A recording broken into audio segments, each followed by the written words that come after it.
Tonight, when the sun finally dips below the horizon, you might decide to experience some nightlife.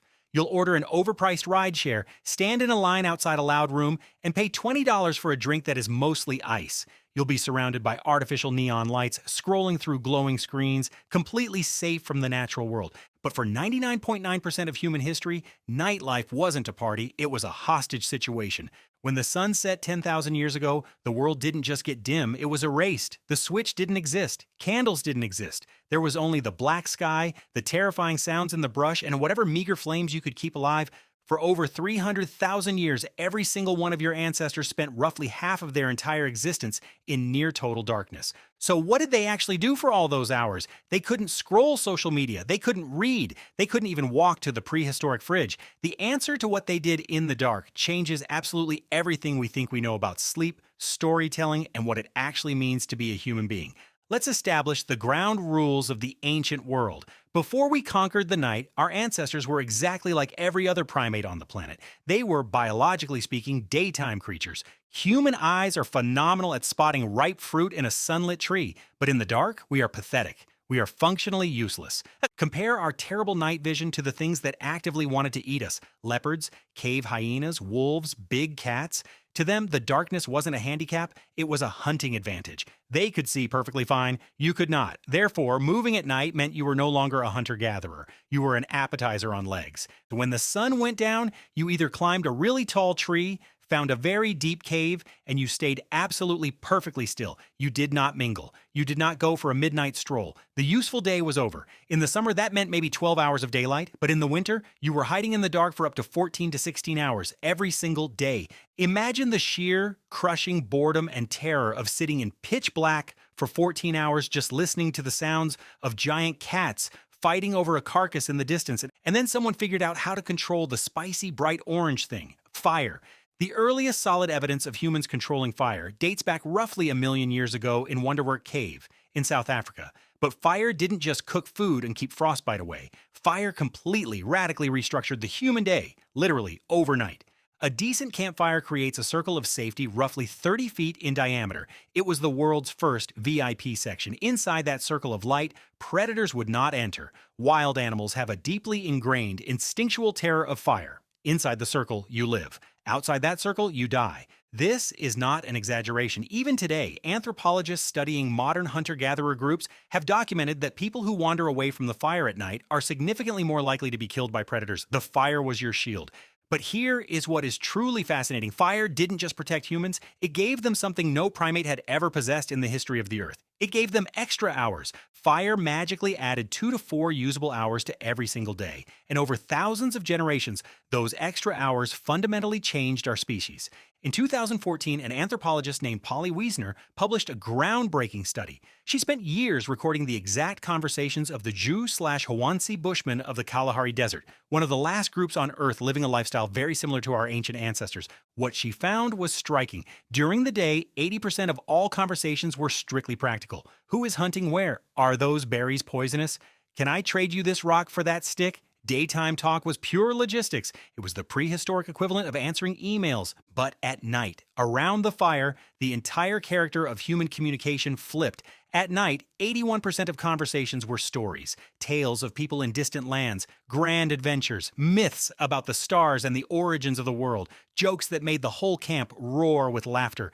Wiesner argued that this fire-lit conversation is the exact moment where human culture was born. The campfire was the original movie theater. It was the original classroom, the original church.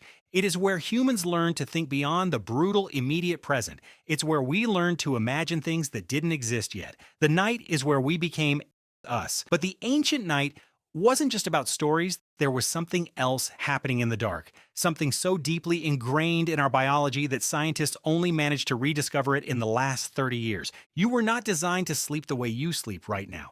In 2001, a historian named Roger E. Kirch published a paper that turned sleep science upside down.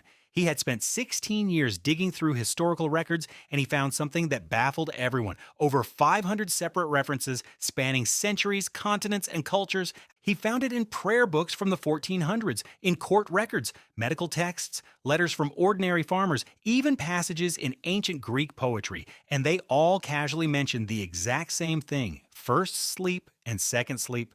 Before the industrial age, human beings did not sleep in one continuous 8-hour block. It wasn't a thing. They went to bed shortly after sunset, they slept for about 4 hours, and then they woke up. They stayed wide awake for 1 to 2 hours right in the dead middle of the night. Then they went back to sleep for another 4 hours until dawn. This wasn't a sleep disorder. This wasn't insomnia. This was normal. This was how every human on the planet slept for thousands of years. And what did people do during that wakeful period in the middle of the night? Everything. A 16th century French physician officially recommended that couples should conceive children during this window because, quote, they would do it better after having rested from the day's labor. People visited their neighbors. They sat by the hearth. They interpreted their dreams while they were still fresh in their minds. But mostly, they simply lay in bed in the dark, and they thought. A doctor's manual from the 1500s advised patients that the absolute best time for deep study and reflection was during the watch, the quiet, sacred hours between first and second sleep when the mind was perfectly calm and the brutal demands of the world were entirely still. Historians had been reading these references for centuries, but they kept mistranslating first sleep. They couldn't wrap their minds around the idea that people slept differently. The assumption was so deeply baked into our modern brains that translators literally altered ancient texts to make them fit our modern 8-hour schedule. But then hard science proved the historians wrong. In 1992, a psychiatrist named Thomas Ware at the National Institute of Mental Health ran a wild experiment. He took a group of volunteers and stripped every ounce of artificial light from their lives. For 1 month, these modern people experienced 14 hours of pure darkness every night, exactly like our prehistoric ancestors. And within weeks, a biological miracle happened. Every single participant automatically settled into the exact same ancient pattern. 4 hours of sleep, 2 hours of quiet wakefulness, 4 more hours of sleep. Nobody told them to do this. They just did it. It was as if some ancient biological software program had been waiting inside their DNA the entire time, buried under centuries of artificial light, waiting for the dark to return. When Ware measured their hormone levels during that midnight wakeful period, he found something stunning. The participants were in a state completely unlike our normal waking state. Their brains were flooded with elevated levels of prolactin, the exact same hormone released during deep meditation. They described feeling intensely peaceful, reflective, and crystal clear. It wasn't just a gap in sleep, it was its own, entirely distinct state of human consciousness, one that almost every modern human has never ever experienced. So if this was so amazing, who murdered it? The answer is tragically simple. We did, with a flick of a switch. In the 1600s, cities like Paris began installing street lamps to reduce crime. The night, which had always been a terrifying place of vulnerability, slowly became manageable. Then came cheaper candles, then gas lamps. Then, in 1879, Thomas Edison commercialized the electric light bulb. Within a single generation, the night, as human biology had known it for 300,000 years, was completely obliterated. Today, you are exposed to artificial light for an average of 7 to 8 hours after sunset.